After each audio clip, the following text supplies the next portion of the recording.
evening. This is Hannah Klein. Welcome to my podcast, Hannah Klein's Time. Before starting my podcast, I would like to ask for kind donations from my homepage, and at the same time, please subscribe to my Substack.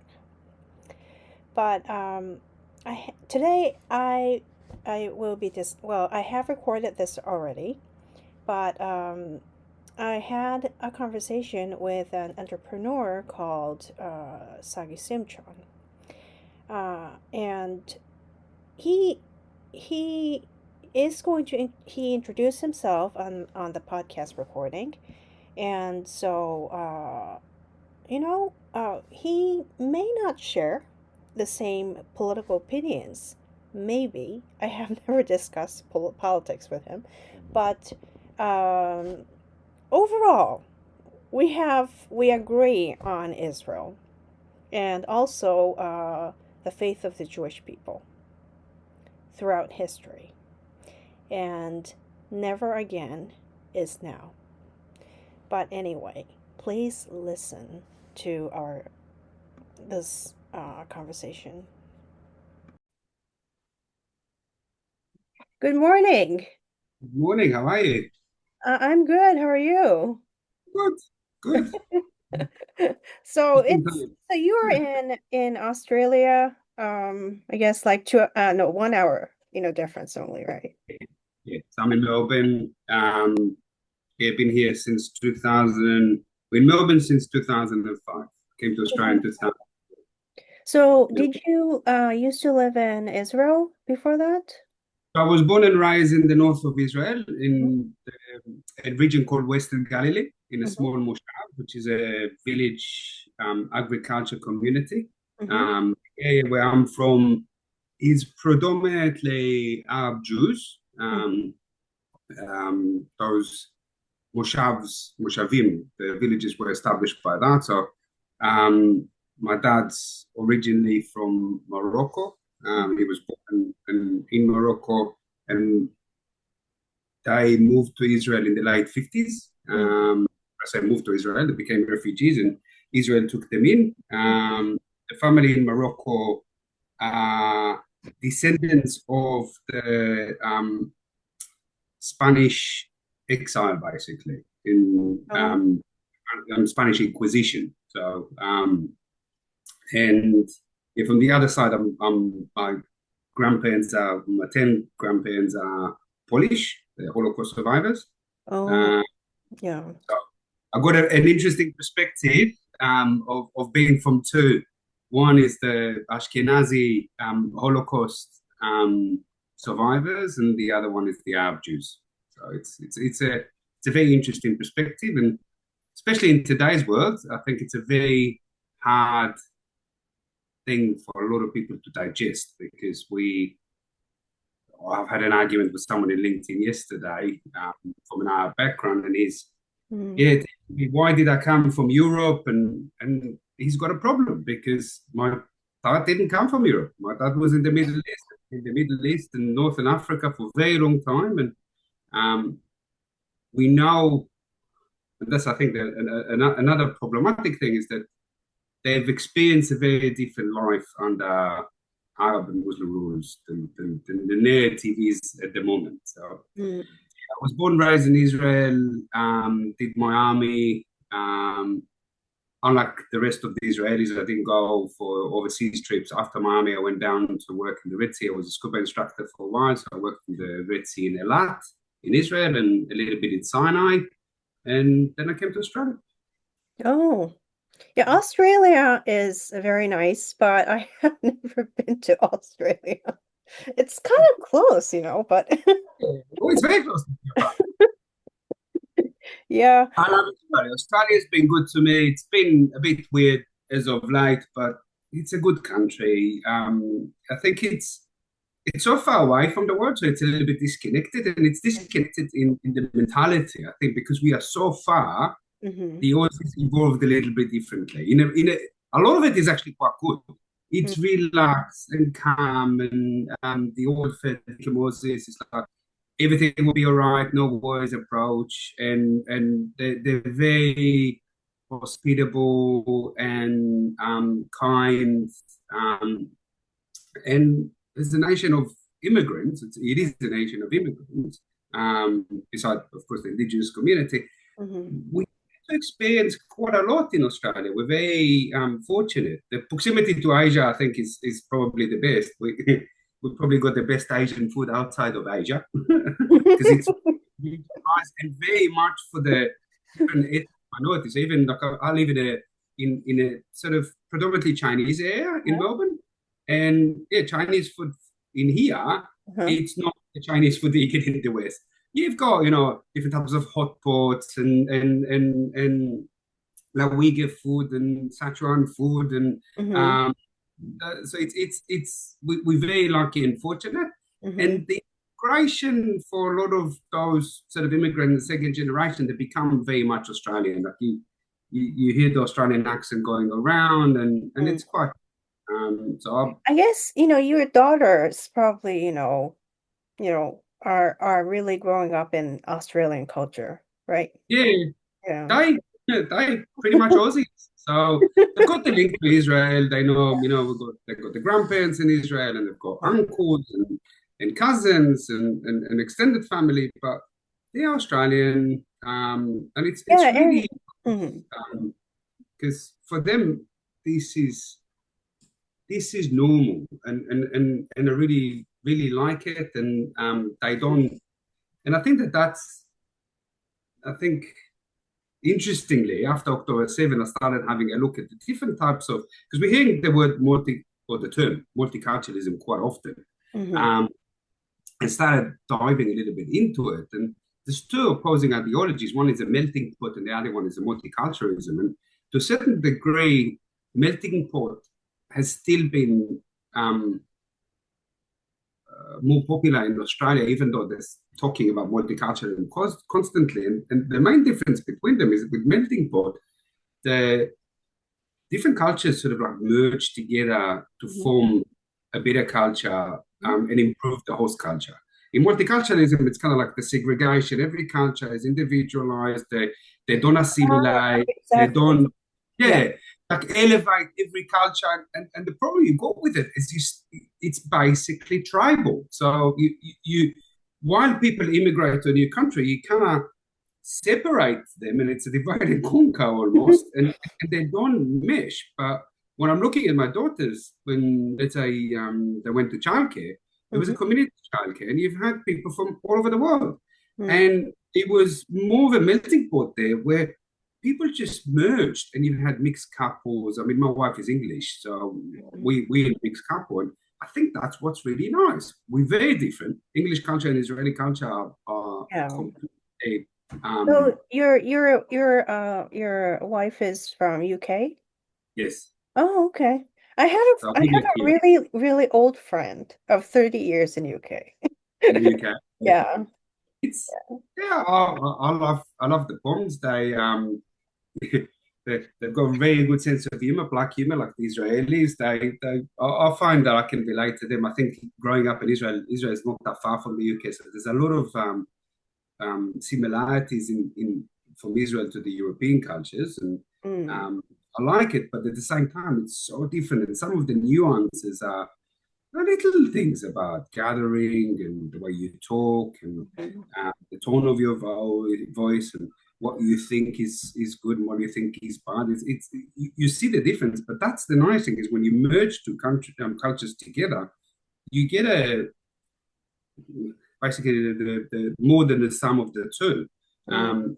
If you keep them separately, Mm. they, they you can never move forward, and that's the problem. So for me, when I'm sort of having a look at Australia, I'm looking at my daughters. I really like the fact that for them, everything is normal. They're not quite sure, their friend is someone from Australia or has got Mm. some background. They just don't see, and I think that that's the nice thing is when you look at the kids, you understand that that's really what we should be as an adult. Mm. But somehow, as adults, we started twisting and turning and changing, and we're feeling, Mhm. especially after October 7, Mhm. the the pain of what that ideology is, because it was a long time in the making. A lot of groups already started feeling it, and I Mm, think um, you look across the globe that there's a lot of anger and frustration mm, because of that particular ideology. As soon as you um, focus on integration and assimilation and just sort of um, yeah, fusing everyone together, mhm. it's you get a much better response. And I know a lot of people, especially in the last Yeah, couple of years, my impression on your post, like I don't think, you're very quite different from, what you look like in the post on LinkedIn, yeah, I know. thanks. But, but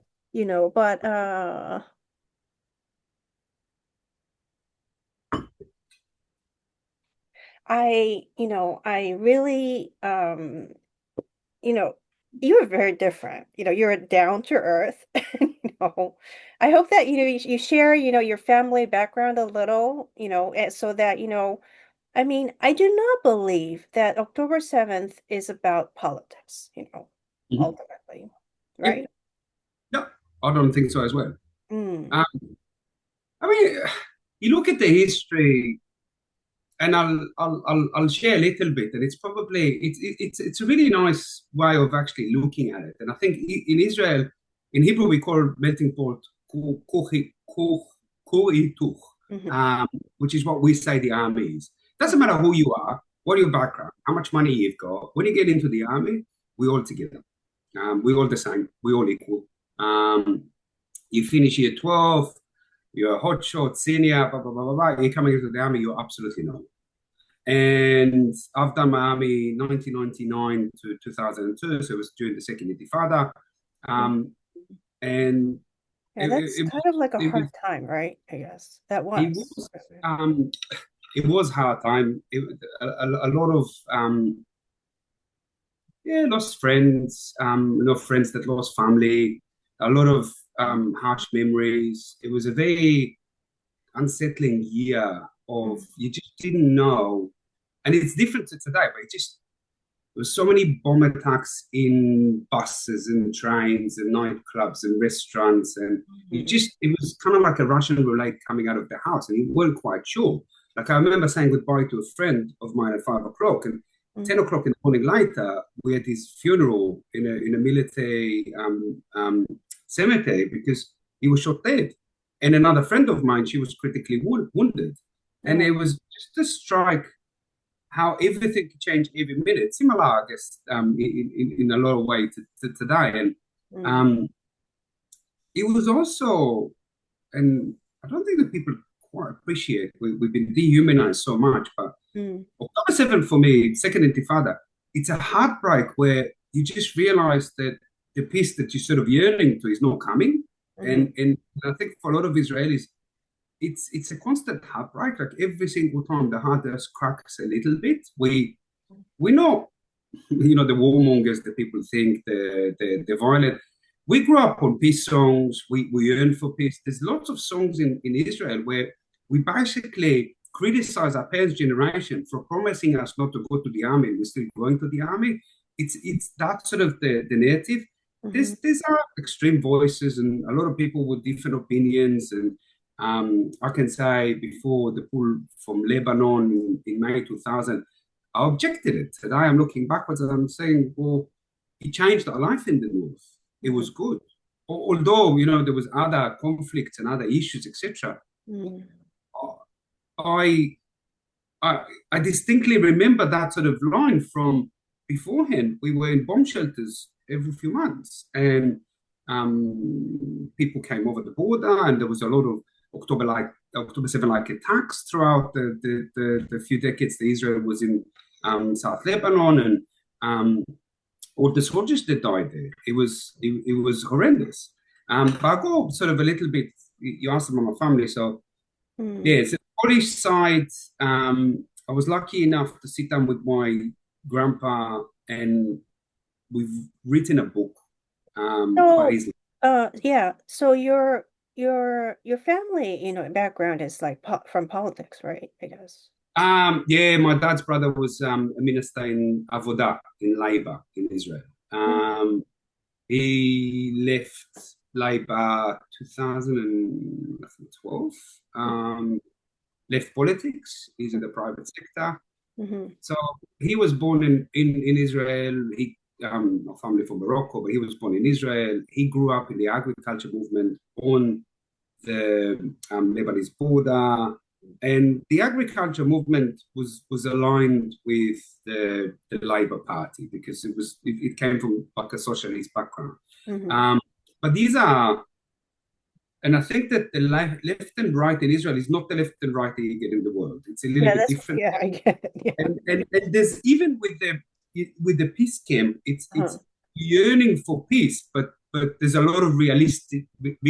You understand, peace not now. Like I've heard an interview with Dr. Anait Wilf, and she's got a new book that she says she's bringing out, which is peace not now, rather than peace now. She says, I want peace, but we're not ready for it. And I said, we're not ready for it. The Palestinians needs to go through a change before we can get to a peaceful Yeah, yeah, solution. that's very true. Yeah, Really. and you can see it. So my uncle, he was from the left, under Ehud Barak, under Bibi, under Ehud Olmert, under Ariel Sharon. So different types of prime ministers, different types of political ideologies. We all want a better life for us and for the Palestinians and the Arabs around us. But I think all of us sort of like of the realization that we have to deal with the reality. This Hmm. is not a political. It's not a political conflict. It's not a land dispute. It's a Yeah, bloody political fight. yeah, I have a word on this. Like, a lot of people, anti-war Yep, protests. I have a clear opinion on this because yep, it's not anti-war at yep, all. yep, And the reason I have, the past, example, 1970s, you yep. know, before the Islamic Revolution, the Japanese terrorists went all the way to Lebanon, screaming around free Palestine, you know, teach and taught and trained um, PLO, the Soviet Yeah. mafia. And, like what happened? Disaster. I mean, Mhm. they massacred people in reality, but Yeah. they massacred people in Japan too. And one woman, the leader of JRA, she was supposed to be sent to the capital's case, and then the prosecutor forgot to, just submit certain forms. She got away with it. It's a joke. But that's the And you know what? When I look online, search online, Palestine, her name comes up first. What kind of information does Google actually, just bring up? yeah. The information based, made up by terrorists, It's available in Japan, in Japanese. we've got today's world is incentivized by clicks. Go get everyone. Doesn't really matter. You're going in impressions, advertisement, money. So the more controversial the information is, the more clicks, the more impressions, the more likes, the more money is generated. So the irony is, but what the West doesn't understand is that we're basically this is could be the last days of Rome. I mean, I'm not going to predict, but it, we are so fat in our behavior. We don't know right from wrong. I mean, you can see it with a lot of sort of like right wing libertarian comedians and podcasters in the US now. Standing with Iran. Like, in what universe Mm. are you standing with an oppressive regime that forget about Israel and the rest of the Arab world and to be honest, the rest of the world? It has oppressed its own people for 46 years. It kills women for not putting hijab properly on their head, and Yeah, you stand with Masha them. movie. Yeah. Yeah, you stand with them, and that's I think the problem. So sort of going back to my grand. So when we sat down and written the book with my grandpa, Mhm. he's his family, he's from Poland, Eastern Poland, a place called Galicia, which borderlines with Ukraine. And his family, when we traced it back, they were exiled from Scotland in the 12th century. So Oh, it's come out the stories of the Israelis, the wandering Jews, mm. it's been kicked out of not allowed to be in Ah, any state, yeah, I not read. allowed to be Yeah, in this stuff. yeah. Now, when we sat down and read it, the Mm. anti-Semitism in Poland prior to World War II was just like a slap to my face. I remember, and it's probably going back now 12 years when we've written this book in Hebrew.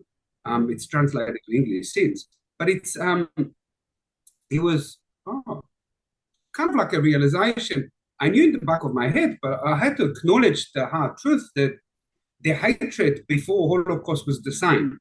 It was just weaponized and industrialized during the Holocaust. Mm. And then I won't go through the entire things, but he spent time in the gulags because they'd be kicked out of Poland and into the Ukrainian. The Russians took on and placed them in concentration camp in Russian concentration camp. And when they've ended up in Poland after World War II, I've asked him, so why did you leave? And he said, because the town next to us, all the Jews that came back were slaughtered by the Poles. They didn't want them back. And that was after the Holocaust. The Poles slaughtered them. And he decided that the only way they will ever feel safe is in a Jewish state. And he basically walked from Poland through Switzerland all the way to Italy, where he boarded a boat that took him into Israel, tried to get into Israel, and Okay. then intercepted by the POM. He spent 4 months in a concentration camp in Cyprus before he managed to go back to Israel to fight in the independence war. And that, for me, I think was kind of like an eye-opening way before October 7th that anti-Semitism was before, was after. It's not going to go away just because there was an incident where the Nazis tried to exterminate 6 million Exactly. people. Yeah, the Japanese society, I know Mhm. some religious, researchers, and they, the right, well, like I will not talk about politics here, but there are thoughts that 6 million is not the right exact number. Mm. However, uh, what is the reason for denying it? I started to really wonder because I just, before October 7th, I thought, okay, just get away with it. But I had to think for a moment, stop for a moment and just start to wonder what anti-Semitism is really.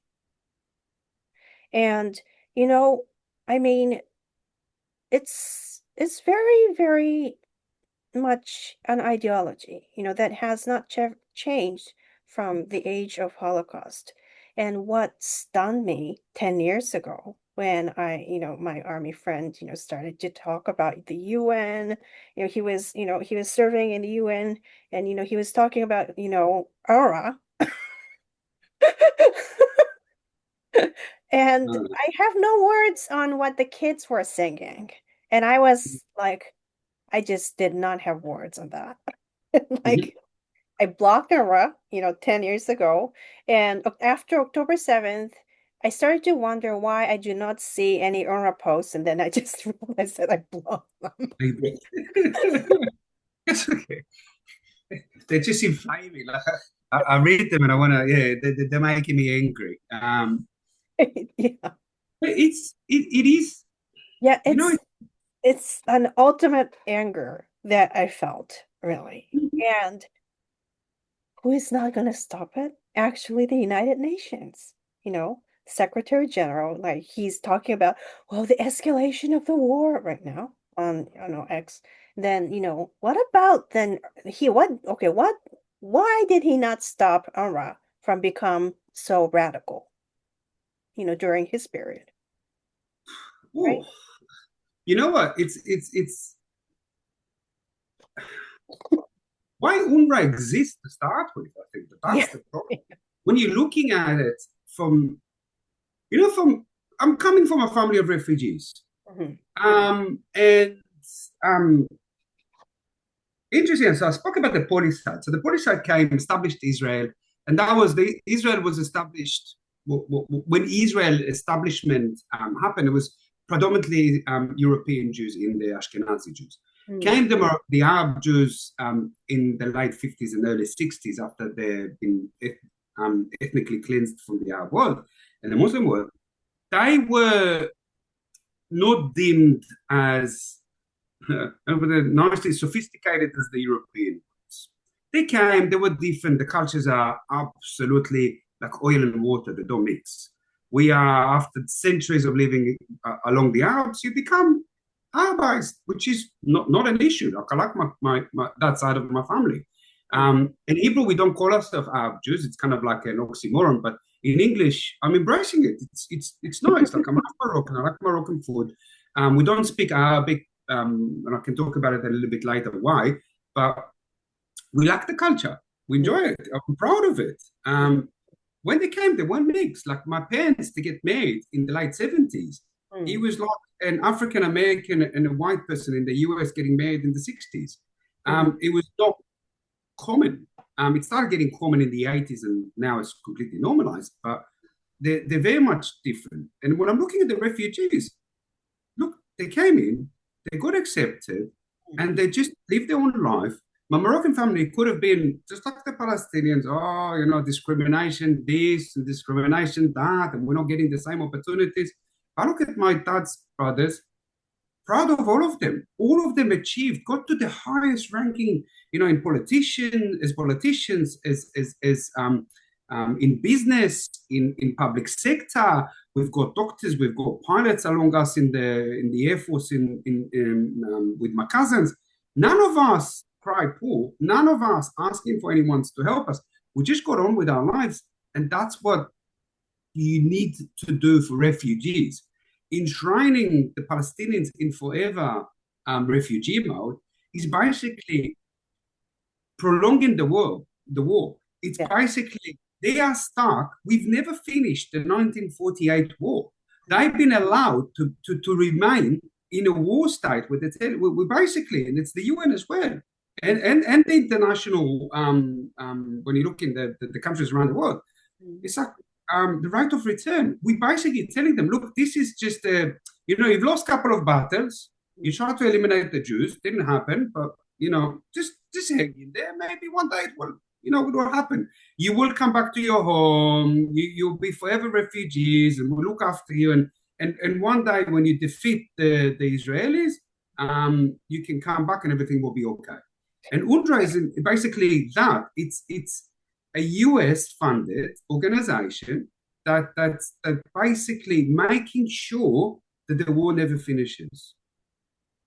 Yeah, it's a very, very, sad state in a sense. And what I feel about these camps is that they are the terrible environment, really. They're providing the terrible environment for children where, and my opinion, Japan is known for like few refugees, because of the legal I guess like argument that are made in Japan. But my opinion on, refugee status is that, like UNRWA, look at UNRWA, for example.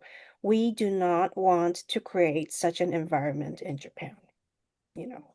So I would say I'm not against, exactly against refugees, but I would expect them to get used to the Japanese culture, speak Japanese, and but I'm not forcing them, but in a sense they could have secular life, here, right? I mean, Japan has freedom religion, basically practices freedom of religion, and actually Israel does too. That's There are 2 million Arab Muslims. when you look at it, and that's it's look, my opinion of it, and it's a hard opinion to swallow because it's the easiest thing for me to say, look, it's a land dispute and it's with Hamas and it's with some extremists, etc. But this is an ideological conflict that's been going on for a very long time. I don't think it will end up in my lifetime. I hope, but I doubt for because um, the life that we are all accustomed for, democracy, free rights, and freedom of religion, and women's rights and LGBT rights and whatever. It's a very short world. It's not the norm in our human history. It's an abnormality. We're living in an age where me, as someone that wouldn't exist if Israel didn't exist, because my parents are from two different parts, they were exiled in two different parts of the world. But I also managed to pick up my stuff and move to another country. It's bizarre. I'm the first generation in my family from both sides that's been born free. I've got the freedom to move across the world. I'm not really prosecuted. I can live my life. As an Israeli, we don't really hide our identities that much. So it's not a comfortable thing to be in Israeli at the moment, but it wasn't in the past as well. I'm neither here or there now. I couldn't care. But I'm saying I'm free. Like people talk about slavery in the US, and that ended quite a while ago. Up until my dad was born a dhimmi. He was born a second-class citizen in Morocco, which is what a dhimmi is in Islam. He wasn't an equal person. He did not have equal rights to the rest of the Moroccans. My grandparents in Poland was the same. They couldn't own certain things. They couldn't do certain things. They couldn't go to certain places. That's what the protesters are saying to Israelis, like you can't do that, you can't do this.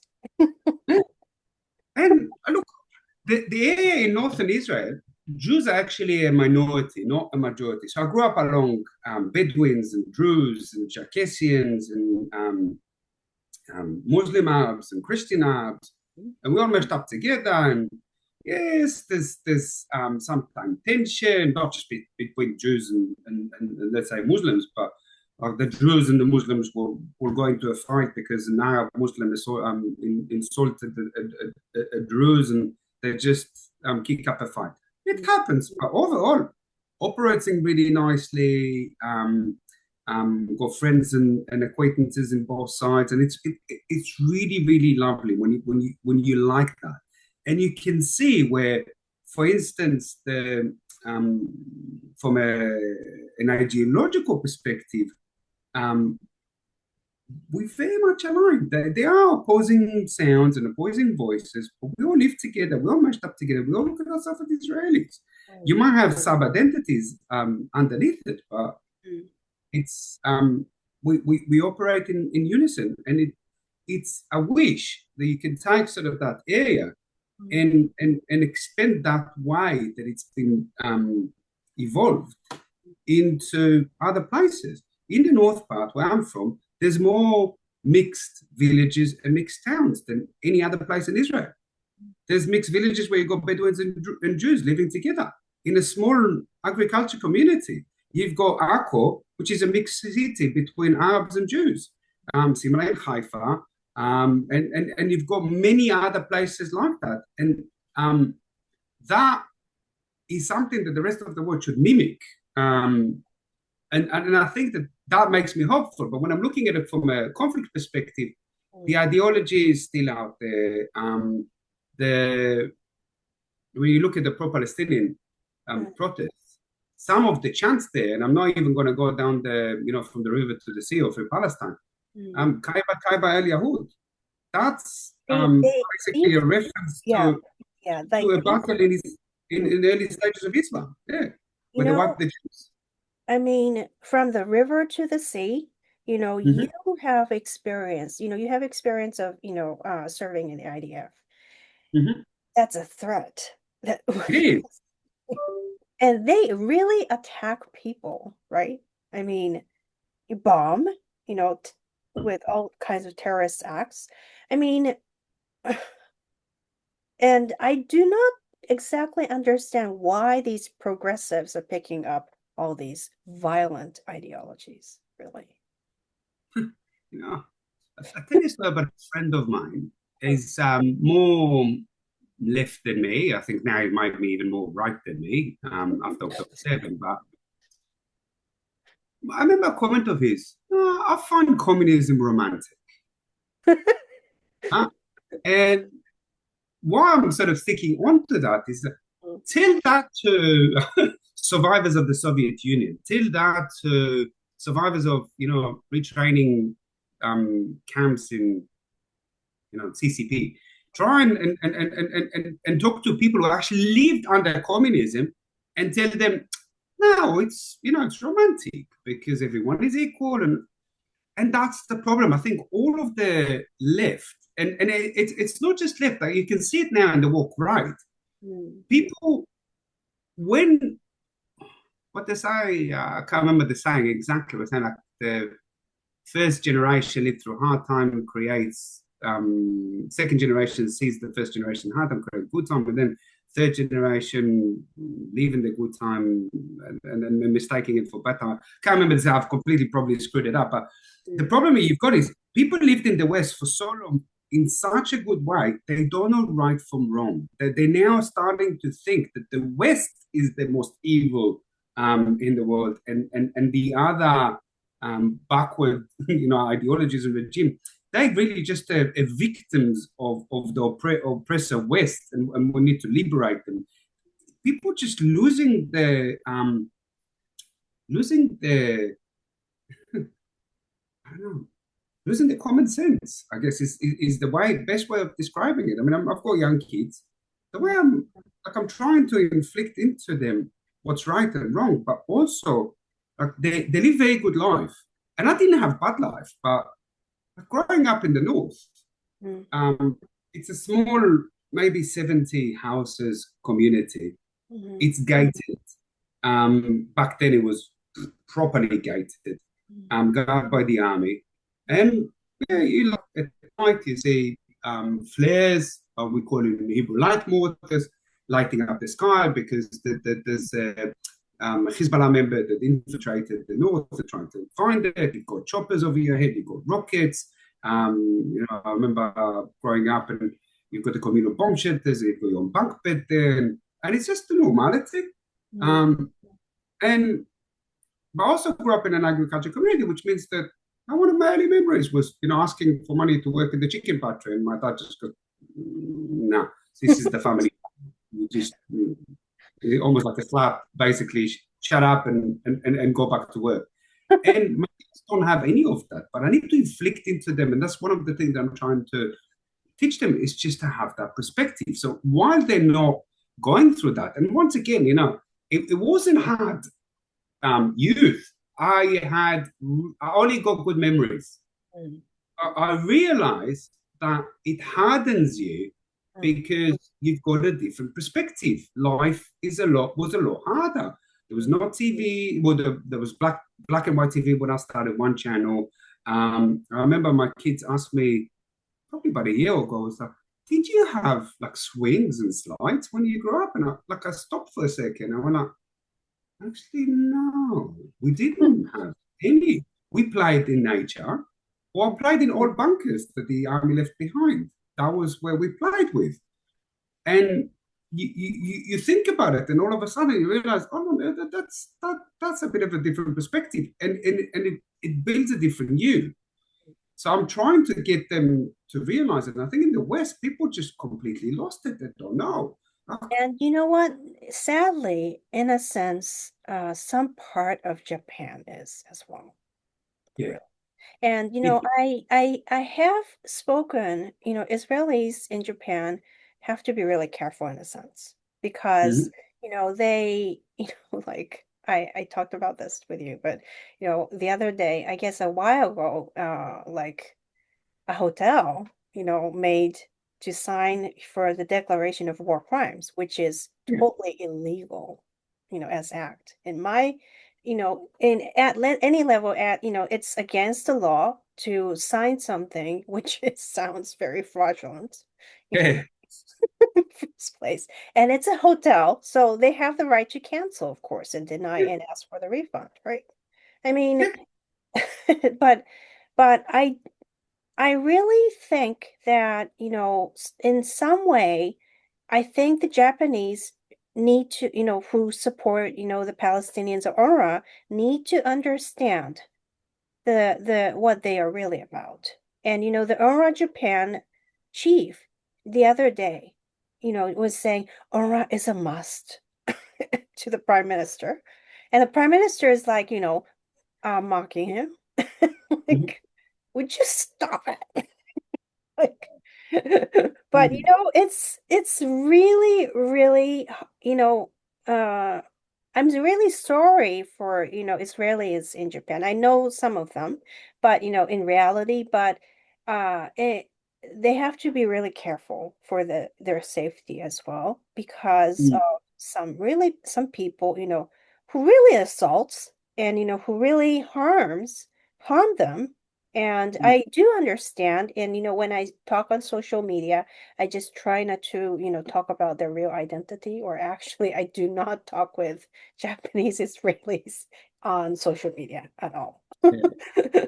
But, because of the safety, All right. but but And but theologically, for some reason, the mhm. Japanese, media right now are somehow on the side of Iran. Or, they say, we're not going to take sides and we're going to be independent. And then, in case of, okay, it's this preemptive attack in Iran, it's not just about Israel and Iran, Oh, but this is going to oh. affect what's going to happen after that. It's very, very, I guess it's very serious for Japan's defense. I mean, and a lot of people, you are now, expecting, like the southern part of Japan is going to be invaded by communist China, if Mhm. they ever start something really, Yeah. including the area probably I live, because Mhm. China has claimed one time, Japan used to be a part of China, which is like, Sinocentrism. And, we did not, deny, China or neighboring nations throughout Yeah. this course of the history. But, World War II created a very hostile situation for the Japanese. And then, when it ended, Japan, my grandmother was in China. My grandparents were in China. They came back to Japan. And then after that, cultural massacre happened, Mm. revolution. But, like my grandmother was talking about, this real danger, imminent danger posing against Japan. And, the only place she was saying for it in that sense, as a Japanese national, was Japan. Because, Mm. in North Korea, for example, if, it's a lot of, Japanese were massacred after Mhm. World War II with the Yeah. invasion of Soviet Union. And, Mhm. Japanese army had to fight over that, during Yeah. in the borderline. And a lot of Japanese soldiers were deported to Soviet Mhm. Union. And I know some people whose grandfather went through a concentration camp there. And Ah. so, in a sense, I really, as a part of history, like when we look up from a very, very, I guess, I guess we should not take politics in that sense, but, in reality, people need to understand what the situation of Israel is really about. The Japanese And really need to understand this part. when I'll give a like a point, but when you talk about the Japanese history and let's say Japanese history and Chinese history, everything is growing very complex. Yeah. I think in today's world, we oversimplifying things. So when you talk about um, historical thing, you kind of like put a line in the city and say, okay, from this point onwards, that's the history, and then that's it. Mm-hmm. And that's just wrong. It's wrong because we're robbing ourselves from understanding what happened. And people saying history repeats. That's one of the reasons why history repeats, because we're not learning from history. We're ignoring history. And I agree. Politics. No, politics for me. Um, is, well, I'll even go further than that. Democracy is an experiment, and a very young experiment, and it's evolving. And politics have evolved into something really counterproductive. Forget about geopolitics. Look, even on handling, like you've got politicians, they're doing something that's completely in contradiction to what their people want or need because it helps them with political gain. So we've basically created a system that was supposed to represent the majority and help us progress and move forward. But in the last few decades, a lot of countries are in managed decline because of political reasoning, nothing else. Because this helps this party get elected, or because that's the promise that they've got elected on, and that's what I'm saying. That for me, politics is I'm a very political person talking about it, but I see that they basically we've created a behemoth of public servants and politicians, which their incentive is to stay in power. They will do anything they can to stay in power, and that's just human nature. That's their money, that's their career, that's the retirement fund. That's their power, and humans, we like power. But also they belong to a tribe, which is the political tribe. They separate themselves from us. They became, what people call the elite, or political elite. So when I'm looking at it, that's the issue. Like, I'm not surprised about Japan sort of stance. One of the sort of, when I came into Australia and I see, Toyota Corolla from 1980s. Toyota, and for me, it's just something weird. I've never seen it because we didn't have any Japanese automotive importers into Israel before 1992. Didn't know they existed. We thought the only car from Japan is Subaru. That was the only thing that we've had. We were the largest, I think, export market for Subaru outside of Japan in the 80s. All of a sudden, we had Mitsubishi, we've had Mazdas, Nissan, and it's like a world of automotive industry that we didn't know existed. And the reason we didn't have them before, there was a boycott. And the Arab world basically said, if you want to sell cars with us, you're not selling cars to Israel. And Japan aligned with the Arab world. So it's not surprising me because it happened in the past. So it's kind of continuing the same narrative. And the narrative in the Arab world was always Israel bad with the Palestinians. They were using the Palestinians to rid Israel from the area. And that leads me back into the same thing. There is a change in the Arab and Muslim world, and I'm hoping that will accelerate. But their ideology was, we can't have an autonomous state because Israel was a Muslim land, and it needs to come back to be a Muslim land. It's the same way, they talk about Andalusia in Spain, that once they've ruled over a land, it's an Islamic land, they need to come back to. That's the political ideology of Islam. And so Israel couldn't exist. Israel as an independent Jewish state couldn't exist. They're happy for the Jews to live as a second-class citizen, similar to the Kurds, the Yazidis, the Druze, the Alawite, the Maronites, Copts. Like you've got lots of minorities in the Middle East. That's fine. They can be just under Islamic rule. Just keep your head down, be dhimmis, be second-class citizens, do as you want to, with restrictions, of course, and that's okay. But you cannot have independence. Forget about it. That's not going to happen because the Ummah, the Khalifa, the Islamic nation, and afterwards with the Pan-Arabism that was led by Nasser from Egypt, it was about, the Arab League. And then we've got this little annoying Israelis, Jewish state that's sitting in the middle, and the narrative they were using the Palestinian narrative to basically get rid of Israel. And this is the rewrite of the Israeli history. It's the rewrite of the fact that Jews never ever, since the inception of the first kingdom, 3,500 years ago, never left Israel. There was always a Jewish presence in Israel.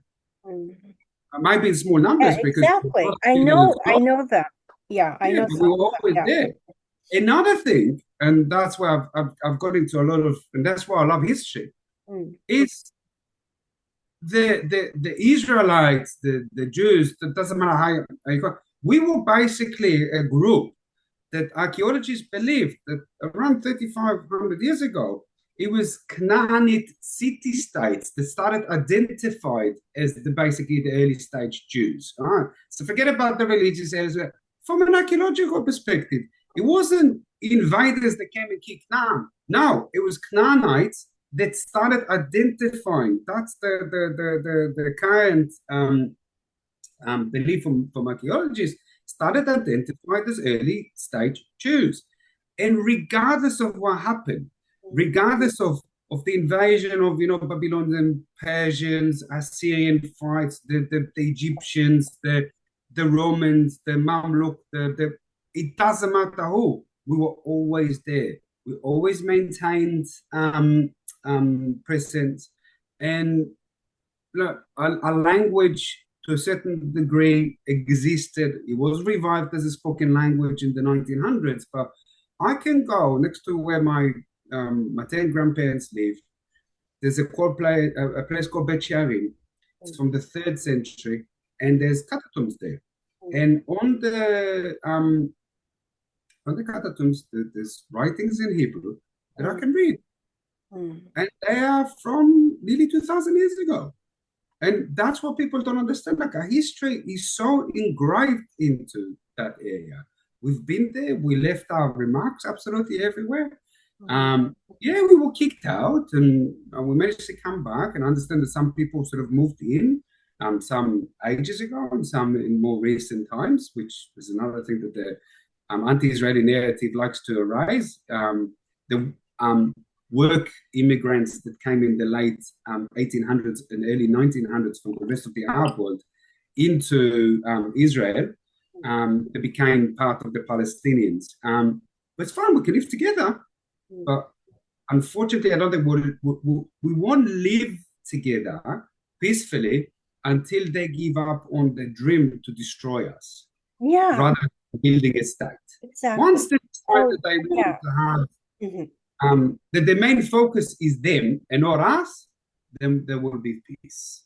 And you can see it. Like, but my last visit in Israel, I flew through Dubai. That was like one of my happiest days in my life. It was like, not because I got to be on Emirates. It was because you got to go to the neighboring country. A few years before. The concept of flying from Dubai over Saudi Arabia into Israel was just like mind-boggling, and it's so much hope that you get. These are people that called us Satan like a decade ago, and all of a sudden we Abraham Accords. Yeah, and it gives you hope. Yeah, like you see do you know like Muhammad Khalil? Oh, no, not Muhammad Khalil, sorry. There's like a Palestinian writer, who said like, in London, all these things. Do you remember him? Like, I'm not sure. I'm sure. Okay. But anyway,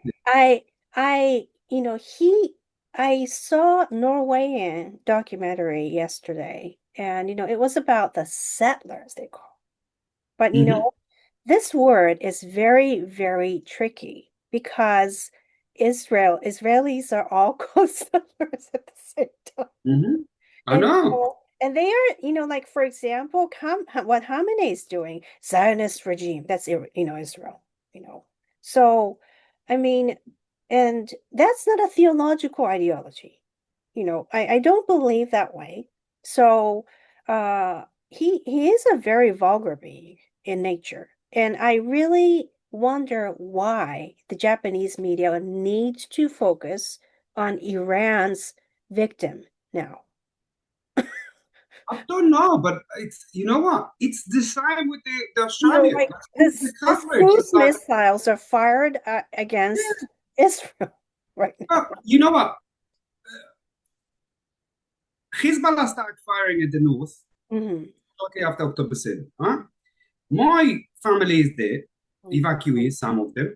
Some of them, like my dad going to his chicken farm every day, evading anti-tank missiles and rockets and things like that. And there's zero reports in the Australian media, zero. Every time the Israel bombed back, which was scarce at the beginning and targeted, Israel vicious attack on Lebanon. And I'm sitting and people argue with me. It's not just the media. Like, I've had connections in LinkedIn. They're telling me what happens in the north. Like my family is there. And then arguing with me, and then afterwards lashing at me as if like I'm spreading propaganda, as if like I own truth. I said, well, I don't own truth. I just know that's it. You getting through social media somewhere, third degree that Exactly. someone passed information. I know from firsthand, I know what happens there. But I also know, my Arab neighbors and Bedouin neighbors and Druze neighbors, like the way you talk is not what actually happened. And it's the same here. Like I look at the attacks in Iran. The media is covering it completely. So it will be like, 22 dead in Iran's retaliation. And it's like the way that they, selectively build that sentence, that title, creates to the gullible, and I'll use their own sort of terminology, Westerners, who don't understand geopolitics, who get fed from social media with the algorithm, they're reading it and go, oh, these hostile Israelis again, those Zionists. And that's the problem. It's now, some of it, I think, is people with twisted ideology, and some of it is the incentivized nature of the way culture is. Media will get more clicks, more ratings, more that, if they will continue portraying the oppressor oppressed, because that's what drives people into the sites and discussions. And the sad bit is like, Jews haven't even returned to the same numbers that we were in 1933. We've been butchered for millennia. It's, you know what? I'm just accepting that that's our reality, and I'm trying to, we live with it. So be it. But the rest of the world, basically, what you're doing is you're preparing yourself. You're preparing yourself to be the future victims. We know because we suffered this. Now, the rest of the world is basically now, when I say the rest of the world, it's the West. You are making your bed, and we're telling you don't do it, and you're ignoring us. So you can continue to ignore us, but what will come is death and destruction. And if they're not going to wake up, and if they continue to appease to radicals, and it's not just Islamic radicals, look at it, they're appeasing to a lot of radicals within the sort of left Marxist revolution, where they're starting to eat their own. So, women rights, and all of a sudden became trans rights over women rights. And I remember like looking at it with, I'm just going, but hold on. They took so long to get to it, and now we're telling them to shush, new group is becoming on top of you. And I'm not against trans at all, don't get me wrong, nothing, no guy, no, everyone should be equal, but that's the thing, everyone should be equal. You can't say, okay, well, black were slaves in the US, so now black's above white. No. It's either equal or nothing at all. As soon as you elevate one group above another, this is for me a hostile ideology that I want nothing to do with, because nothing good comes out of it. If we are all equal, then we are all equal. Second thing is, I think, and that's the biggest problem that you got in the West, is the inability to say, well, yeah, this country is better than this country, or this culture is better than this culture. Yeah, that's true. Yeah, I mean, I keep getting, I just, got a message just the other day, both on various social media saying, yeah, how come you're not sorry for the Gaza? Well, I have seen the Gaza, from 10 years ago from our kids. They were in group singing, kill Jews, burn Jews. And like, how come people can say that? As human, okay? This is probably not about religion at the same time. And I mean, okay, we had a religious cult in 1990s. I don't know if you know about this, but Sharikil, right? I remember. I mean, this UNWRA reminds me of them, really. I mean, this religious group had concentration camps, and the environment was terrible. I mean, it's not different. from that environment. Yeah. And they teach, okay, the UNRWA is teaching the right, no, totally Right. wrong. Yeah. Sorry. I mean, it's like, I don't exactly understand what is going on in that organization. And I was about to scream, really. Yeah. But, It's, but yeah, and then, people, okay, I guess I get it. And then I get messages. Well, like, how come, people like support Zionists?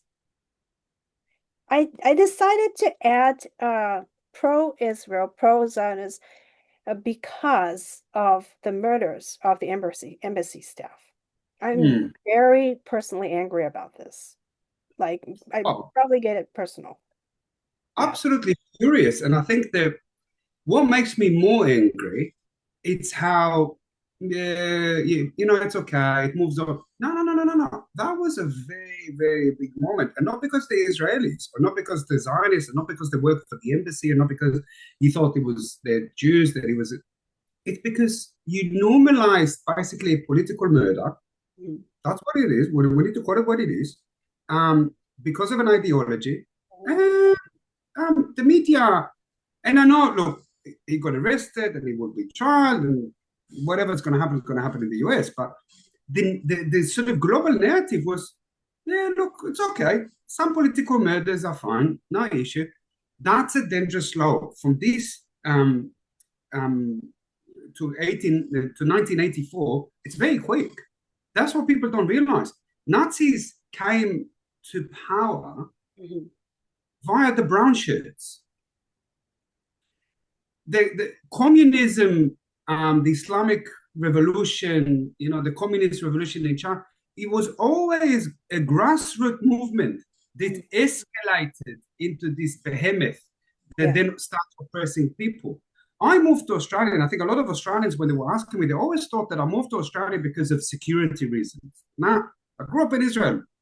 I didn't see it as a problem. Hmm. I moved to Australia because economically I saw it as a better country at the time. Hmm. That's it. So I'm happy to say I moved it because it was a better. Hmm. So if I move from my country Hmm. to another country because it's better, then I'm basically saying my country is not as good. The ability to say, this company is better, this culture is better, this country is better, I think is important because we it's how we improve things.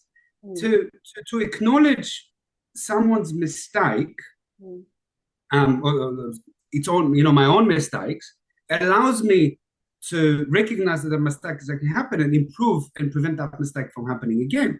To say that something is worse, like last couple of days, I've had a couple of, you can say more political posts on LinkedIn that started like a heated discussion. Um, and all I said was, a country under Labour has gone to shit. In any economical factor we're looking, social cohesion, but even on a global stage. Look, I had people, and we said about the history. I've asked, okay, you say don't align with the US. Align with who? No one. Well, basically, you're calling for us to become a third world country because a third world was basically a way to call countries that didn't align with the Soviet Union or didn't align with the US. US first world, Soviet Union second world, third world are the people who don't align with anyone. So you're calling for Australia to be a third world country. But what was more striking for me is how many people are basically lashing at me for daring to criticize the government and saying that the government is not doing a good job. So the first thing that you need to do is be critical of yourself to improve yourself. So when I'm looking at the ideologies, and I'll finish with that one, I have no issue saying Islam's got a problem. When I say Islam's got a problem, they need to recognize that they've got a problem. And it's not because, like I like the Imams of peace, Dubai doesn't have a problem because it eliminated the problem. It Muslim Brotherhood is illegal in Dubai, is illegal in Bahrain, is illegal in even Egypt, but it's legal in Australia. Well, Australia knows better than them. That's scary. I Yeah. hope that never happens in Japan in a sense. And I don't go to certain areas really these days. And probably I would be really, really scared. Yeah. So, Yeah. And look, one way I think Israelis would kind of like, I always said to, when I was running a business, never put a gun to an Israeli's head because they will pull the trigger. We don't take threats nicely. We arc up. And when fight or flight, we will go with the fight rather than the flight. And you can see it. A lot of people coming back to Israel during wartime. Um, but I am mindful of the lone wolf. I don't want to be out there necessarily because one idiot would decide to take action, like what happened with the two embassy workers. Um, so while I'm not shy, and let's say I've had quite a few heated discussions in the past physically with people over the last couple of years because I stood my ground. But at the same time, I am mindful that this type of um, discourse that's happening, the ideologies are sort of spreading throughout the West, is presenting a risk, and we need to be mindful. And it's a sad world because it shouldn't be 2025. We shouldn't have this type of discussion. We mm. should talk about Japanese, food, Japanese knives, which I love, cooking knives. Like I've got a couple, which for me is like and that's one of the things that I love about Japan is the culture. It's the perfectionism. Like the Japanese, blacksmith. It's a generation and generation of craftsmanship, and that's something that I'd rather talk about that. But I also understand that the world is not a nice place, and acknowledging that is a way to make the world better. Mm. So I really, really am uncomfortable, media changing like words. For example, Mhm. Zionism and Israel, like in a sense that they probably refer from the Muslim Brotherhood ultimately. Mhm. I see it all, obviously, in Japan. And then I really wonder, what would happen to people I know. And like, it's really, really threatening in a sense to me. Like every day I feel that way. And, like I, there were actually three cases of arrest, I guess. Like maybe one case in a in big sense, and then like three people were arrested for conspiring assassination against terrorist attack against Israel and Japan, and they were arrested beforehand. So Mhm. I guess that I and we have to honor, the history that, there was a Japanese diplomat, who, saved a lot of, like Jewish people. But what I do not like about, the narrative is that I really honor him for what he did. He did not talk about it, the rest of his life. And he was actually fluent in Russian, and that was why, he was, in that area because he was also in Manchuria as well. But like I there were, grandchildren, children, who had his visa with, his handwriting. He brought that to Minister of Foreign Affairs or, the Japanese government and, asked about Juno Sugihara. And, I mean, for humanitarian reason, we sometimes really need to understand the situation in a sense that need to be understood. Mhm. And, it's a very hard time, but we need to make the right decision. And at the same time, I really felt after what I felt about after October 7th is that not just, in mind that I support Israel, I really need to clearly tell the world about this Yeah. because it matters, you know. And also, I really do care about the Jewish people from various, Jewish backgrounds. Yeah. So, I mean, it's and the media do not use Zionist in the right manner. No, introduce Zionists, like and I have no problem talking with you, and I just do not understand why the media need to call you like people like you problems. but that's the stuff that I legitimately don't understand. I mean, you talk about the media. Let's talk about the chicken for KFC type of things. How can you have an LGBT groups um, advocating for the ones that wants to kill them? Mm, And I think with the media as well, it's they to understand the media. I think we need to understand what's behind the media. And I'm not going, the cabal and people pulling straight. It's who is in the media, mm, who is in academia. We've been basically pushing those type of narratives a little bit differently. So what they're doing is they're adapting. So Zionists, people calling me Zionist like it's a swear word. No, yeah, I believe in my rights to self-determination. That's it. It's not a political, a white supremacist. mhm, To start with, that's something that I've, once again, when you're actually looking into it, actually interesting.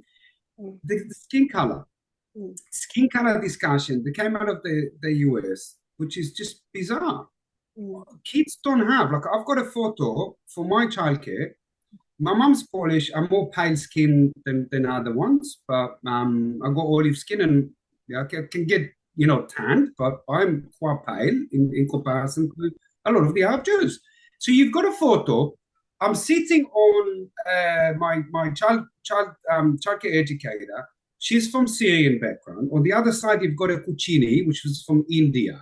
mhm, And I'm the only one with blonde hair, blue eyes, pale skin, and all the rest of my sort of friends, they were darker because their parents were 100% from Arab Jews.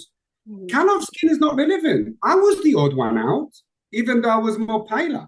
So mm, these sort of like narratives of skin color and oppressor, and all of this sort of like twisted ideology that really a lot of people are now sort of like pointing fingers at the KGB sort of Marxist export revolution to sort of eat the West from within.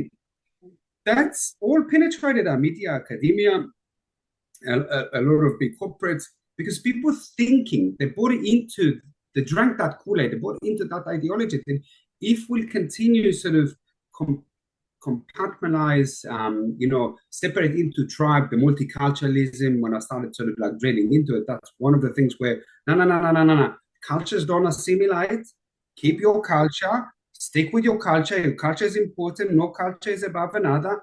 mm, And I think that's the problem with the media. They're buying into it. And one of the things that they bought into is that the Arabs and Muslims, they were oppressed by the West continuously, and now their time to shine. mhm, I'm sorry, but you've got how many billions of Muslims that speak Arabic? Um, on the other hand, how many Jews have you got, and how many people speak Hebrew? Like, if you talk about the colonialization project, well, the Arab is a very successful colonization project because there's quite a lot of Arab countries where Arabs originally came from the Arab Peninsula. There's a lot of people that are Muslim. So Islam as a religion is a very successful from a marketing perspective because more people in the world are Muslims than they are Jews. They've managed to export it. They managed to actually colonize more people around the world, if I'm using their terminology. But somehow in the West now, they're deemed to be the oppressed one. I'm sorry, but the Ottoman Empire wasn't a Western empire. It was an Islamic empire. mhm, And beforehand, you had Mamluks, and beforehand, I'm not going to go through the entire one, but you've ruled over mhm, quite a lot of the world. You're not an oppressed. You might be not in a good situation at the moment, but that's not the fault of the West. mhm, The West has done a lot of things wrong. Don't get me wrong, like anything else. mhm, But the West has taken us from dark ages and brought us end of slavery, brought us women's right, brought us human right, brought us, science, and we should improve it, but we definitely shouldn't annihilate it. And mhm. the problem you've got with the media and academia is that they bought into that sort of narrative and they drank that Kool-Aid of, no, the problem is with us. So we're borrowing. And that sort of like Zionist is racism, that came from Soviet Union. That was their way of being anti-Semites without being anti-Semites. Yeah. Exactly. It's Yeah, exactly the Soviet imported ideology yes, that they are screaming around, and that includes Japan.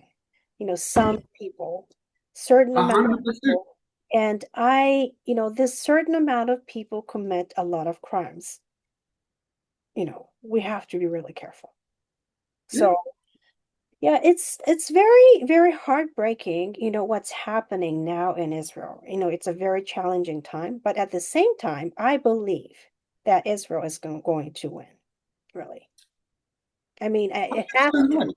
and it must, really, Oh, because it's for, it's like Japan, same as Japan. This Jewish state is for the Jewish people, or like Israeli people now.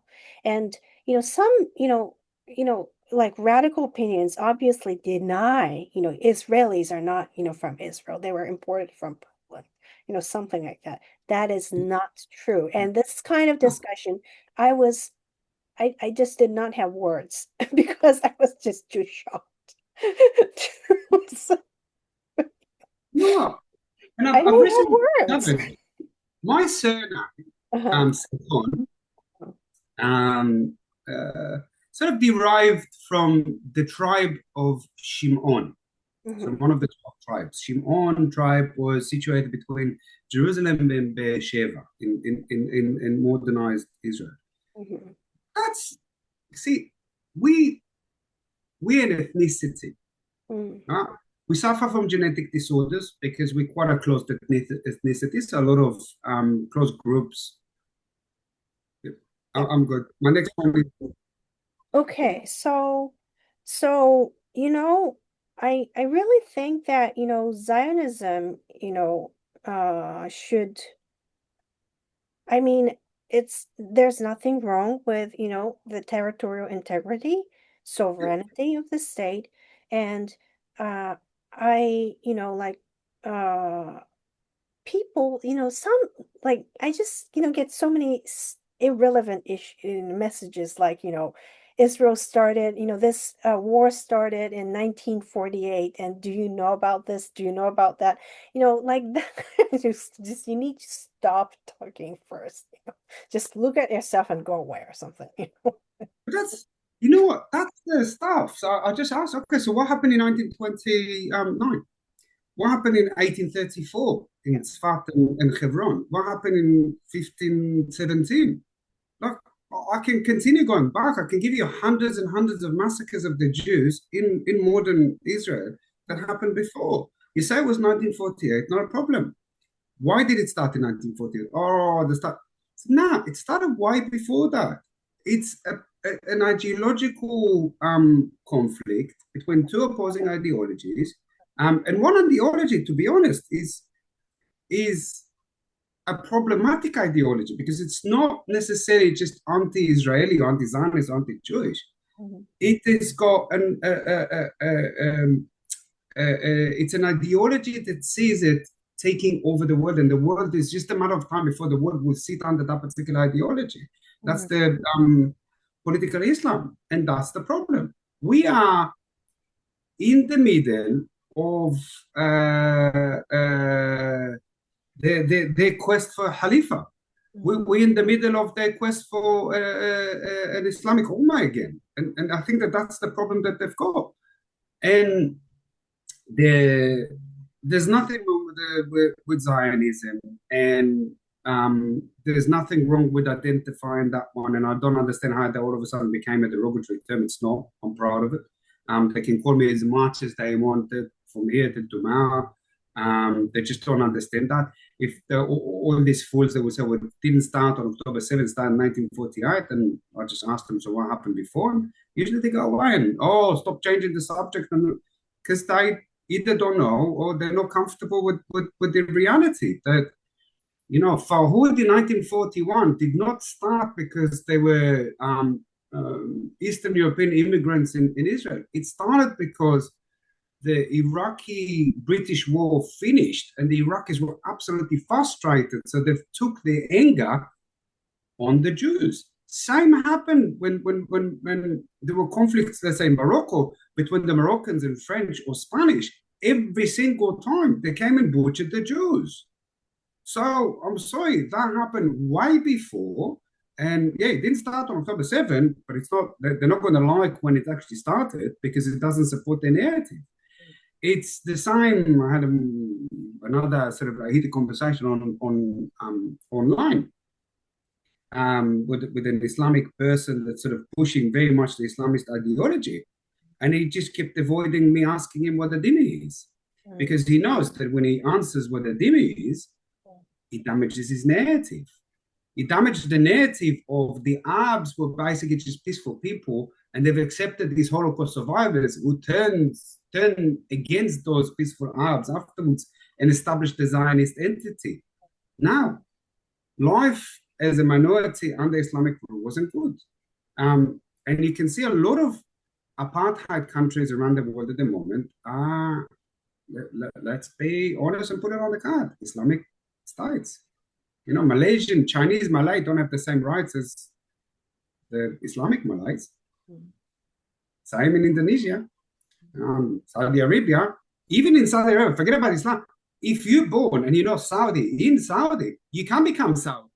Look, that's apartheid. That's exactly apartheid. Like, you can't, when you've got a system, a class system, where you've got multiple classes onto it, that's basically the separation system. But they're saying that Israel is the one that's got that. So, you know, they can continue looking into it. The Westerners, basically, all they're going to do is, if they, the Westerners, the anti-Zionist Westerners don't understand that if they win the argument, it's the end of them. And I will continue saying it to them, not because I care too much about them, because I care about my daughters and yeah, exactly. And I care about the people who know this, and I want them to have a better life. Now, they can continue and ignore me. I'm not going to be silent. You know what? Yeah, people like you, I think that, you're open to discussion. And basically, I don't know why you're called so radical. Like, we're not. Those people who carry out, okay, I just saw it today, but, they print out like 3 photos of the embassy staff, and, you have to go after them. That's a poster. Yeah, I saw that. Yeah, I saw that. The consulate in Boston, I think they're hanging out. Yeah, exactly. I mean, that's terrible. It's incitement of, but that's the thing that I've got. In any other, you know what? No, actually, it's not correct. How is it different to defund their police movement that they had before? How is it different to, and I remember arguing with my Israeli friends, Black Lives Matter. Now, there's no particular lives that matter than others. All lives matter. And all lives matter should be something that people are feeling comfortable to say, because all lives matter. The white privilege bullshit that came, and I'm sorry about that, came out of the US. That's in the US. Or you want to tell me that a white British person that's situated in a lower class council state has got a privilege over someone from a middle class African American family? No, I'm sorry, but no. They've got shit life. They will probably never live that shit life. They're stuck in an internal, lower class, struggling to make ends meet type of things. They're not privileged. They're not privileged because they are paler than a middle class African American family. And I think that's the problem you've got. This Marxist revolution where they scream defund their police. Then it's very easy to go from defund the police to defund Israel, because Israel is like the police. It's just the one that goes and shoot innocent people rather than having a discussion with them and trying to meet with them. It's the same as when I'm looking at clowns in charge in Australia, Prime Minister Anthony Albanese and our Foreign Minister Penny Wong, calling for Israel to cease attacks in Iran and sit for a dialogue. So we need to sit for a dialogue with a country that's got a countdown clock in a central Tehran to the time that we're going to be eliminated. We need to sit and have a discussion with them. That's the world we're living in. It's ridiculous. How can you even say something like that? How can you be a politician and scream defund the police, which you've got people in Australia that's screaming that. Yeah. I'm sorry, but you do something wrong, you should be punished. That's the reality. My kids, when they're doing something wrong, my daughter, they know that the punishment is coming. And that's good. I want them to know. I want them to have good morals. I want them to strive to be better people. I want them to be better than me, a better version than me, individuals, but also to understand that if you, let's say, do something wrong, then you will be punished. If you're doing something right, you're not necessarily going to, be congratulated for it. Just feel good with yourself and move on because you're a better person. When they've got homeless people, it's not necessarily they want them just to give out, but they're people that hard times. Some people choose to do it. Some people find themselves there, and we need to help them. They're humans. And I like my young one. She's 8 years old. Like, she's got money with her that she carries around. So when she sees a homeless person, she wants to go and give it to them. And it's something where the funny thing is that a lot of these sort of wokesters will just glance over the homeless and will just go over, they're just dirty and just move on to them. They don't sit and actually talk to them, bring them food, bring them down. That's the funny thing is where a lot of these sort of, it's more in the left, but let's say left wokeism, they do things just to feel right. Free Palestine. So I say, okay, get off your, look, I remember someone going to me, well, if you like Israel so much, go and join the army. I've done my army. Well, so I've already served my country. I gave the best of my life, 18 to 21, to the army, and I did it happily. I'm not in a position now that they don't need me to come back and fight.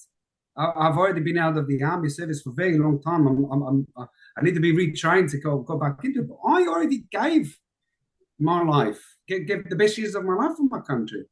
You should do the same. Don't lecture me. But that's the world, and that's what I'm saying. This is far greater. We just it's like the symptoms of the problem. The problem in the West is this anti-West mentality, and Israel is just one symptom of the problem. The anti-Zionism movement is just a symptom of the problem. It's not the problem. Yeah. The problem is much greater. See, a lot of people misunderstand the narrative anti-something as like you think you're privileged people. Mm-hmm. People can pick on words that way, but it's not actually true. So what's wrong with privilege? That's another thing that I said. What's wrong with saying I'm better? But I fought hard. No, I was born into it. That's fine. But you should thrive to become like me. I was born to a farmer. Thank God that I'm not in a socialist country because I had the chance to become an entrepreneur. I didn't have to follow my dad. I wasn't told I have to go and do a particular job. I had the ability to open a business and open a few businesses and employ thousands of people and give opportunity to people and everything. Majority of my businesses, all my businesses had women in it. Not because I decided that that's a quota that I need to pick. They were the better workers. They whinged less than the Australian men. That's a reality. The returning to home work mums worked a lot harder and they had a better work ethics. Mm-hmm. And the older generation and immigrants that I've had worked harder because they knew how bad life was in other places or in previous generation. So I had more immigrants were women, not because I had a quota, but because of merits. They were better than the Australian younger men. And that's the thing. The world needs to be better. Privilege is something that we should be proud of. I'm privileged to live in a country like Australia. That shouldn't be something I'm ashamed of. I'm privileged in order to be an Israeli because I see a lot of the good the Israeli does to the world. Yes. When the earthquake, Israel sends one of the first ones to send the field hospitals. Forget about I don't know. No, Israeli startup nation is not just to help the world. We do it because we want to make money. The biggest Israeli dream is to have an exit. We're all managers. We don't like to be. We say we're all officers, and no one wants to be a soldier. People always ask me in Australia, why don't you employ Israelis? So because an Israeli after 5 minutes will tell me what's wrong with my business. And that's something like I've had Israelis working for me, but we can be quite draining. But I'm proud of it. Look at what we've managed to achieve. I mean, look at the size of Israel with our population. Look at Iran. And this little David is attacking Goliath. Yeah, but you know what? Like the news media now is a narrative like, well, is like Iran is going to keep striking back. You know what Khamenei was doing yesterday?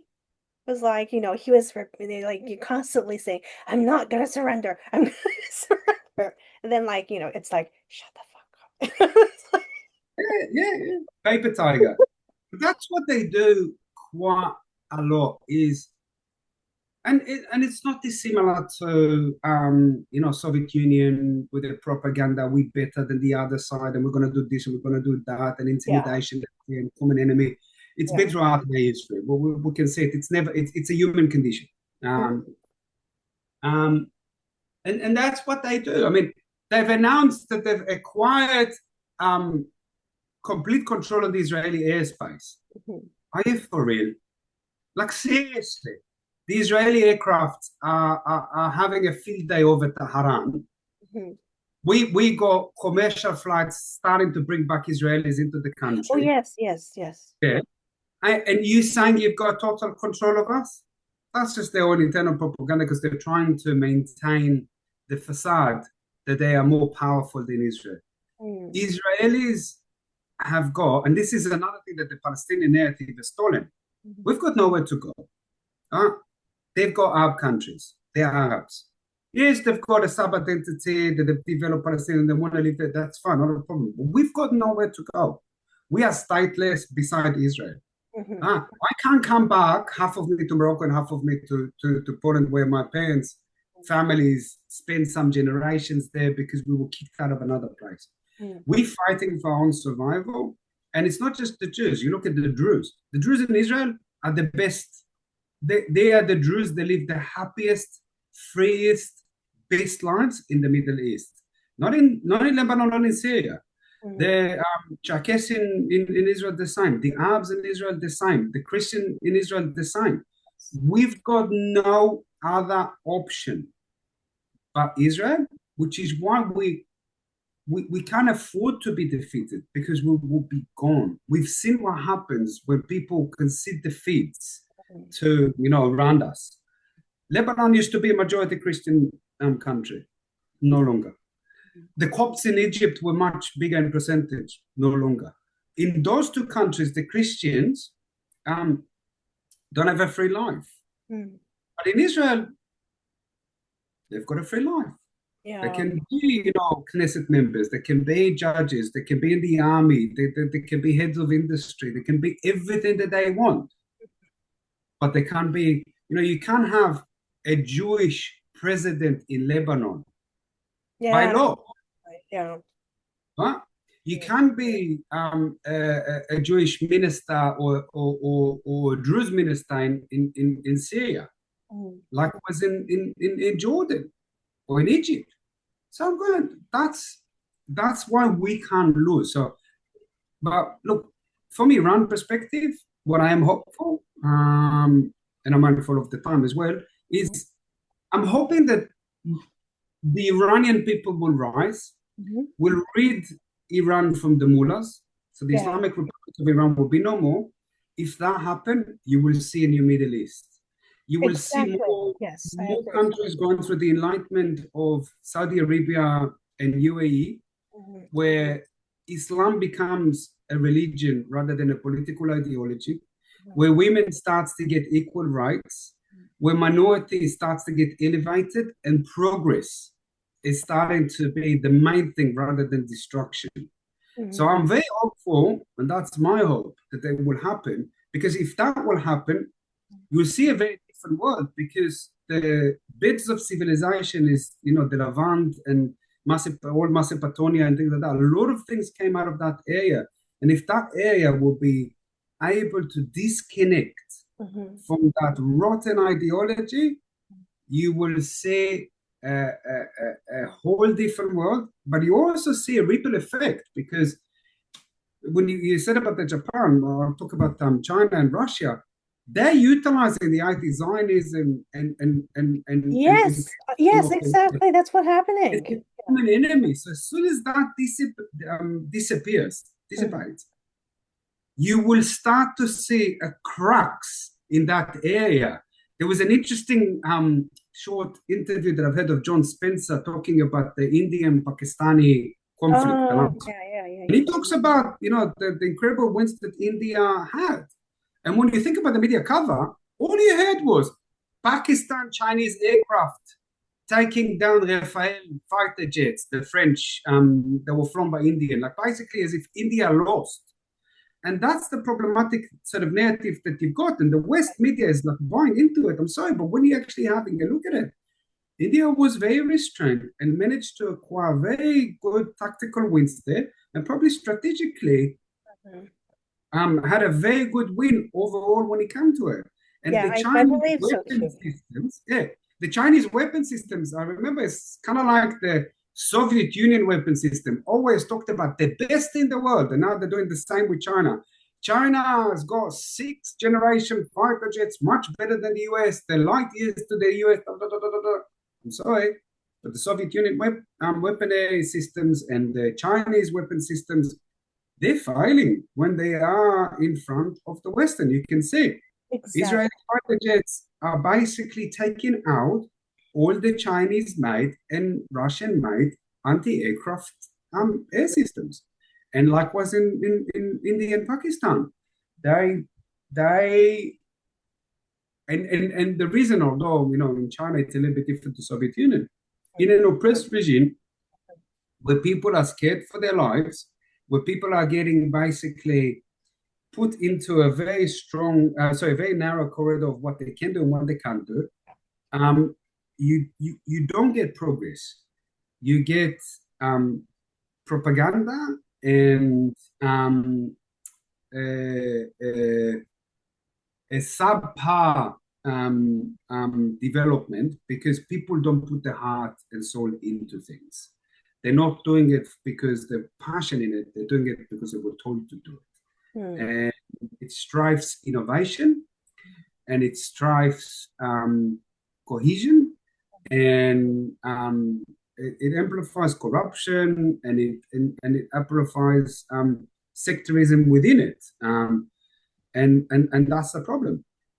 So China is, for instance, continue to fight corruption, but their culture Hmm. by the CCP, the Politburo, is strife with corruption because that's the top from top down. That's basically the ideology. CCP, Yeah. communist ideology is essentially a corrupt ideology. The top controls everything, and the bottom will just do. And in Soviet Union, it wasn't money; they just had resources. In China, they've got money and they're utilizing it. And human nature just goes, especially in oppressed regime, if you don't do what I say, I'm going to kill you. So you just do what I say. And Yeah. I really like I that mean, one. So I'm going dealing to with say, fear, right?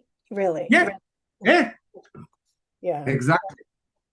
So, like probably like I guess that, I have to, end this podcast, but Yep, I believe that, what we discussed is not something religious and what we discussed is not not at all. political, but it's something about, what we have to understand, as a human, really. You know, Yes. beyond religion, beyond whatever identities. I really believe that way. And, you know, I I just feel like some real, like I felt that, the Jewish people are getting, just isolated, by time. So I just, I totally believe in that, this preemptive attack was very necessary for Israel. Oh, 100%. It was, 100%. and I'm just very disappointed at the position of Japan right now, like to be honest. But I don't I don't represent any government, so I can say that. But it's disappointing right Yeah, now. to say the least. I agree with you. No, we didn't talk politics. We didn't talk religion. We spoke about different type of cultures and ideologies, Yeah, and and I think also, I hope that the audience understand people like you, really. being brought up, in a political culture, and then, you developed your new, field as an entrepreneur, and, I guess that, like it's not, you don't say anything privileged, really.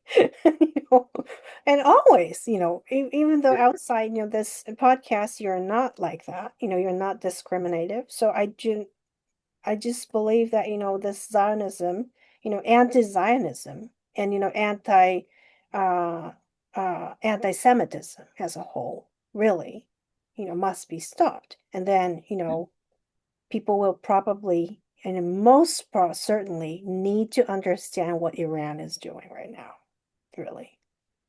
I hope because and as I said in the podcast and we spoke before, I look at this as a bigger problem, and it's opposing ideologies, and I'm hoping that the bad ideology will lose. And it's not just for us, but for greater, because the way for the world to progress, the way for us to continue the path that we're doing, and hopefully one, sometime in the future be unified. I Mhm. think nature, we are animals, we are tribal. Okay, so we will group into smaller group, and some of it is, team sports and music and tech. It doesn't really matter. We always group into smaller groups because we feel comfortable. So that probably will never go away. But I'm really hoping that this particular dangerous ideology of sectarianism and separating and divide and conquer and pitting one culture against another, that will disappear and will lose. And not just for us, as I said, I'm a product of 3,500 years of being persecuted and hunted down, and I'm wrong. So let me say, the Assyrian Empire is no longer, but the Israelis, and the Jews are still. There's very little Assyrians left. There's a lot of cultures that completely disappeared from the world, and if we're looking at it from a longevity perspective, we're still around. So, we're doing something right, although in small numbers, but it is what it is, and sometimes you have to accept what it is. I Mhm. say one of the analogies I'm using is I'm colorblind. I got it from my grandpa, um, but I don't know what I can't see Mhm. because Okay. I was born with it. So even if something is not quite right, but that's life that we've got at the moment, it's fine. It doesn't really matter. You live with it, and you make the best. With nature gave us lemons, so we'll make lemonade. We'll Mhm. do the best with what we've got. I just hope that people feel comfortable to talk about it. I feel more comfortable in Arab areas because my culture is more Oh, yeah. Arab areas than it is the European. It's music, it's culture, it's food, but it's also, Israelis, we kiss and hug, we loud, we argue, we argue very passionately, use our hands. You want to silence Israeli, tie our hands because we body language. We're very much Middle Eastern. That's where we come from. I feel Yeah. comfortable. I want that to be out in more in the open, and yeah, discrimination is bad, but Mhm. also acknowledgement. Discriminating. It's fine to say there's better jobs that the women do than men. There's Mhm. better jobs that men do than women.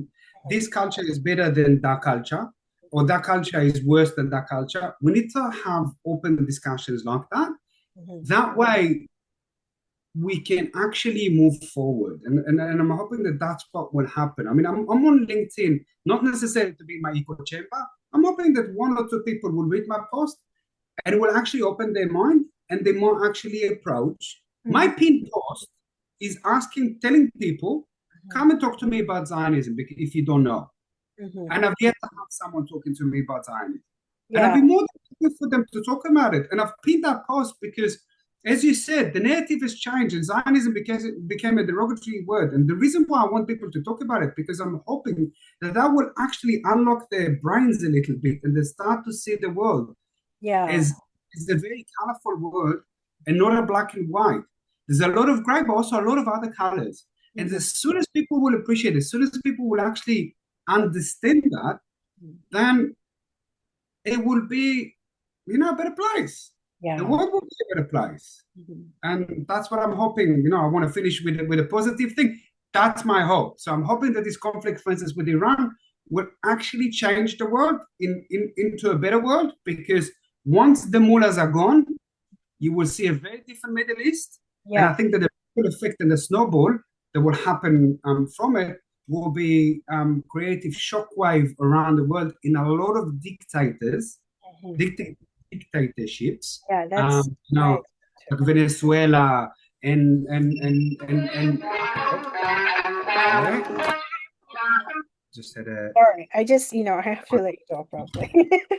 and um so yeah, that's sort Yeah, of my final message. before, I guess like, just denying you, I think people need to speak to you, like people Yes. like you, who open, their mind really. So, Yeah, but anyway, open. I really appreciate you for coming to my podcast. And, No, I thank hope you that, very much. people listen to our conversation and think about, who Israelis are. Okay.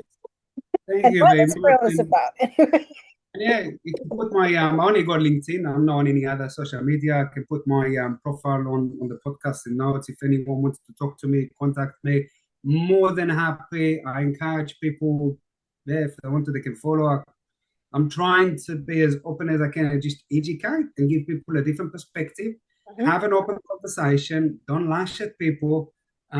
If I can have a conversation with people that call to kill me, then I think people should have an open conversation with people who don't share the same political opinions. But anyway, thank you so much. You're welcome. It was an absolute pleasure, Hannah. Okay. Okay, so Thank you. thank You have a you. good Um, During our conversation, I hope that you had a lot to think. And it's not about politics, okay? It's about the right of the Jewish people to live. And Zionism is not about politics at all. I mean, it is about politics. However, it is the fundamental value to form a nation. Well, that's the basic of what we should have, right?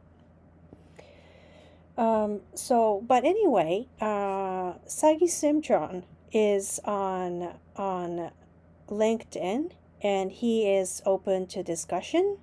So if you would like to contact him and speak with him, uh, he's welcome to discuss uh, his Jewish faith or Jewish values, um, Zionism, anti-Semitism with you. Okay, so have a good night, and I hope you have, well, like a good evening in Israel. And it's kind of early, but in New York area, like in the East Coast, it's early in the morning. So I hope you have a good day. Good night.